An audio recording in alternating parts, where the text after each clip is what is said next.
est reconnu pour son expertise. Ils ont eu El Hacema en 2004, qui a été géré.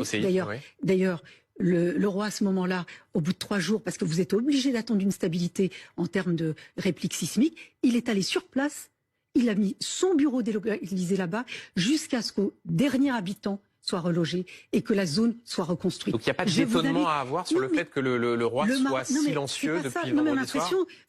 Il n'a pas besoin de moi pour le défendre. Enfin, les autorités marocaines n'ont pas besoin. Mais c'est une réalité. Enfin, nous, on vit ça dans notre chair. Et on voit ce qui se passe. Il a un mode de fonctionnement. Moi, je l'ai vu pour aller au CEMA. Ils ont pris en charge, ils ont reconstruit. Il a suivi ça personnellement. Voilà. Et donc, c'est ce qu'il fait là. Alors, enfin, il y a des échanges avec tous les pays. Il a eu un échange avec Joe Biden, auquel, pour l'instant, il n'y a pas eu de réponse aussi pour les autorités américaines. Donc, il n'y a rien à chercher. Voilà, ça veut venir aujourd'hui, c'est l'urgence. D'ailleurs, donc vous nous dites ce soir, c'est pas le résultat d'une forme de relation qui a été dégradée entre la France et le Maroc. Non mais on pose la question de la façon la plus simple qui soit. Je vous réponds, Monsieur Duhamel. Je ne pense pas que vous soyez quelqu'un d'inhumain. Vous êtes sensible à cette tragédie humainement. Vous pensez qu'il y a des calculs politiques de dire je réponds pas? Vous pensez qu'on en est là? On n'en est pas là du tout.